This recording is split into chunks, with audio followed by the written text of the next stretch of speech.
Hey guys, BSc nursing का number 1 channel study medium आप सभी का स्वागत है। अगर आप बीएससी नर्सिंग का तैयारी कर रहे हो तो ये सीरीज आपके लिए बहुत ही इंपॉर्टेंट है, क्योंकि इसमें ऑल सब्जेक्ट को कराया जा रहा है। और अगर आपको सभी वीडियो देखना है तो डिस्क्रिप्शन बॉक्स में आपको प्लेलिस्ट का लिंक दिया गया है। और अगर आप अच्छे से तैयारी करना चाहते हो तो हमारे ऐप के साथ जुड़ जाओ, जिसका लिंक हमने डिस्क्रिप्शन बॉक्स में दिया रखा है। वहाँ पे आपको पीडीएफ और क्लासेस सभी मिल जाएंगे लाइव और रिकॉर्डेड के साथ। ठीक है, तो चलिए शुरू करते हैं आज का वीडियो। पहला क्वेश्चन है विदलन होता है। ऑप्शन है युग्मनज में, ऑप्शन बी अंडे में, ऑप्शन सी तंत्रिका कोशिका में, ऑप्शन डी इनमें से सभी में। सो इसका करेक्ट आंसर हो जाएगा ऑप्शन है युग्मनज में।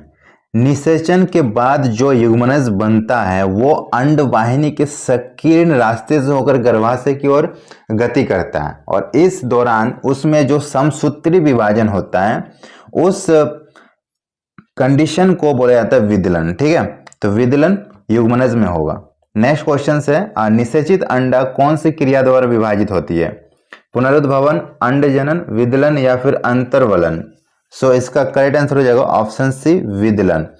जब अंडा निषेचित होता है तो वो निषेचन के बाद वो गर्भाशय की ओर गति करेगा, और गर्भाशय जाने के बाद वहां पे समसूत्री विभाजन होगा।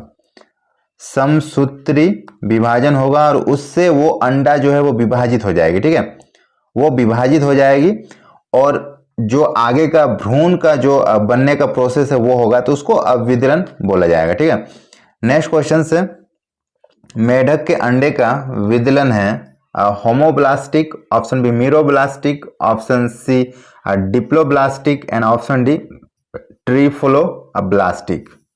सो इसका करेक्ट आंसर हो जाएगा ऑप्शन है होमोब्लास्टिक। जो मेढक के अंडे का विदलन होता है उसको होमोब्लास्टिक बोला जाता है। नेक्स्ट क्वेश्चन है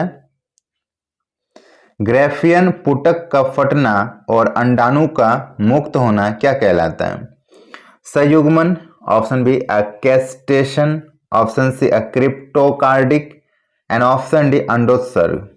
तो ग्रेफियन अपपुटक जो है, ग्रेफियन फॉलिकल्स फट के जब उससे अंडाणु मुक्त होता है तो उसे बोला जाता है ओवुलेशंस, अंडोत्सर्ग। ओके, और ये 24 आवर्स तक ही होता है। ठीक है, उसके बाद ये जो एग होता है वो डिस्ट्रॉय हो जाता है और नेक्स्ट साइकिल में ये बाहर निकल जाता है। नेक्स्ट क्वेश्चन से अंडोत्सर्ग के बाद ग्रेफियन फॉलिकल्स द्वारा निर्मित जो स्रावी संरचना कौन सी होती है? Corpus albicans, option B corpus luteum, option C corpus callosum and option D corpora cavernosum. So इसका करेक्ट आंसर होगा ऑप्शन बी कार्पस ल्यूटिनम। जब अंडोत्सर्ग होती है उसके बाद ग्रेफियन फॉलिकल्स जो होती है उसके द्वारा एक निर्मित स्रावी की संरचना होती है जिसको कार्पस ल्यूटिनम बोला जाता है।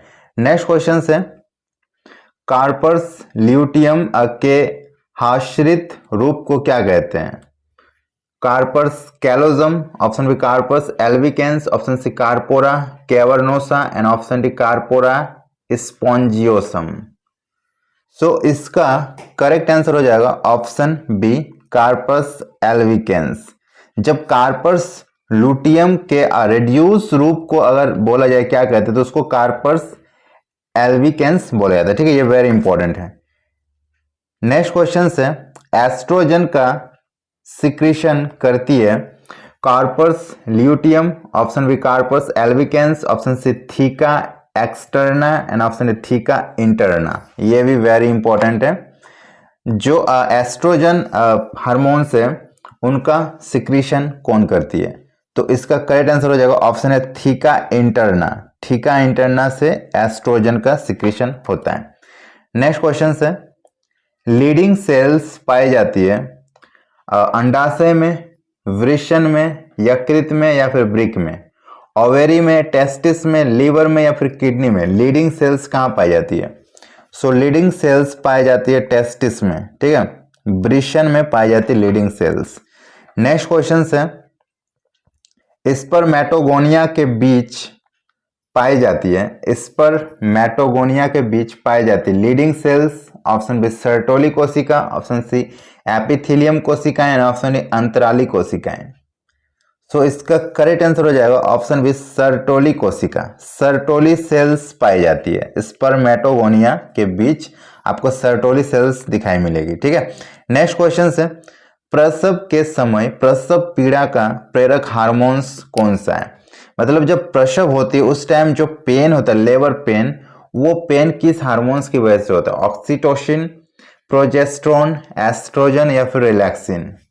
सो इसका करेक्ट आंसर हो जाएगा ऑप्शन है ऑक्सीटोसिन। ठीक है, ऑक्सीटोसिन हार्मोन्स की वजह से लेबर पेन होता है। और कभी कभी डॉक्टर क्या करते हैं, प्रसव के जस्ट पहले इंजेक्शन लगाते हैं, तो वो यही हार्मोन्स का इंजेक्शन लगवाते हैं ताकि क्या होता है, प्रसव पीड़ा जल्दी स्टार्ट हो सके और सप्लीमेंट के थ्रू ज्यादा प्रसव पीड़ा हो तो आसानी से डिलीवरी हो जाए।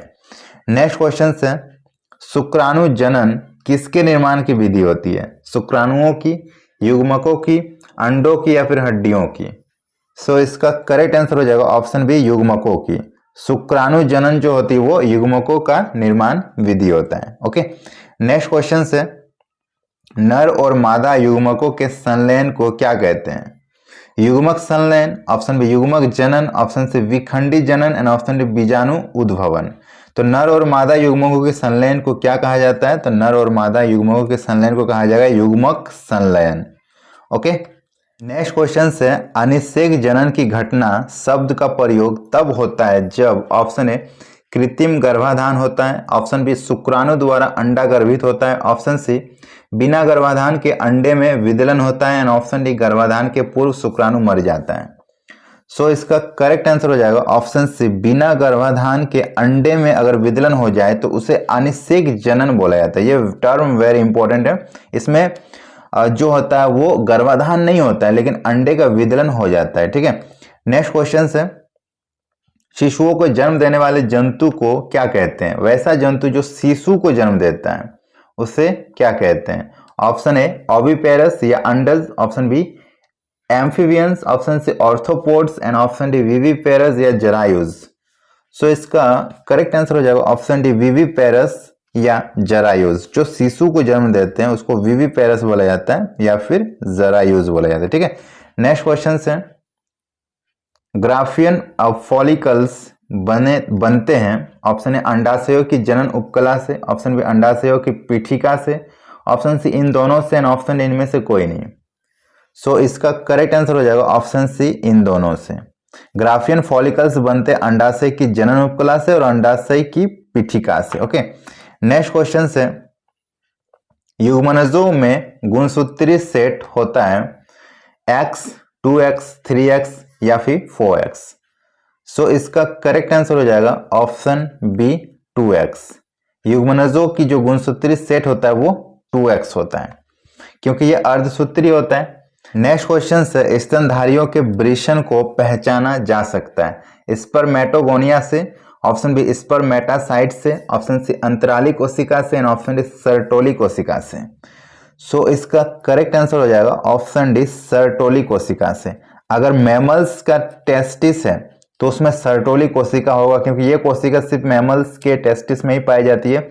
तो मैमल्स के टेस्टिस को पहचानने का सबसे आसान तरीका है उसमें सर्टोली कोशिका प्रेजेंस होगा। ठीक है, नेक्स्ट क्वेश्चन है, प्रोस्टैटिक द्रव का क्या काम होता है? ऑप्शन ए शुक्राणुओं को सक्रिय बनाए रखना, ऑप्शन बी शुक्राणुओं को पोषण प्रदान करना, ऑप्शन सी वीर्य का एक भाग निर्मित करना एंड ऑप्शन डी उपयुक्त सभी। सो प्रोस्टैटिक जो फ्लूइड होता है उसका काम होता है शुक्राणुओं को सक्रिय बनाए रखना, पहला। दूसरा काम होता है शुक्राणुओं को पोषण प्रदान करना, उसमें जो न्यूट्रिशन होता है वो प्रोस्टैटिक द्रव के द्वारा ही होता है। तीसरा, वीर्य का एक भाग निर्मित करना। तो प्रोस्टैटिक द्रव जो होता है वो कंप्लीट शुक्राणुओं का जो है केयर करता है। ठीक है, तो इसका करेक्ट आंसर हो जाएगा ऑप्शन डी, उपरोक्त सभी। नेक्स्ट क्वेश्चन से, सर्टोली कोशिका पाई जाती है कॉकरोच के वृषण में, मेढक के वृषण में, खरगोश के वृषण में या फिर स्तनधारियों के यकृत में? तो अकॉर्डिंग टू ऑप्शन यहाँ पे आंसर होगा खरगोश के वृषण में। मैमल्स होता स्तनधारी लेकिन यहाँ पे यकृत है, वृषण नहीं है, तो ये नहीं हो सकता। ठीक है, यकृत में नहीं पाई जाती, ये टेस्टिस में पाई जाती है, वृषण में पाई जाती है। अब वृषण में पाई जाती है और यहाँ पे मैमल्स कौन है? खरगोश है, खरगोश एक मैमल्स है तो इसमें पाया जाएगा। मेढक नहीं पाया जाएगा, एम्फीबियंस में आ जाएगा। ठीक है, कॉकरोच भी नहीं पाया जाएगा, दोनों मैमल्स नहीं है। तो सर्टोली सेल्स खरगोश के वृषण में पाई जाएगी। नेक्स्ट क्वेश्चन है, स्तनधारियों में निषेचन स्थल है योनि, फैलोपियंस नलिका, गर्भाशय या फिर वेस्टिब्यूल्स? सो इसका करेक्ट आंसर हो जाएगा ऑप्शन बी, फैलोपियंस नलिका। फैलोपियंस डक्ट में फर्टिलाइजेशन होती है। ओके, वीडियो अगर पसंद है तो लाइक कीजिएगा, सभी के साथ शेयर कीजिएगा और चैनल को सब्सक्राइब जरूर कीजिएगा। और तैयारी को अच्छे से करना है तो हमारे ऐप के साथ जुड़ जाइए, वहाँ पे आपको पेड कोर्स मिल जाएंगे, बहुत ही सस्ते है वो। और अगर पीडीएफ डाउनलोड करना है तो वो भी आपको ऐप में ही मिलेगा, बहुत ही शानदार 8000 क्वेश्चंस का पीडीएफ है। अगर वो भी पढ़ लेते हो तो एक भी क्वेश्चन नहीं छूटेगा, जिसका लिंक हमने डिस्क्रिप्शन बॉक्स में दे रखा है। और ये मिलते हैं नेक्स्ट वीडियो में, तब तक के लिए बाय बाय।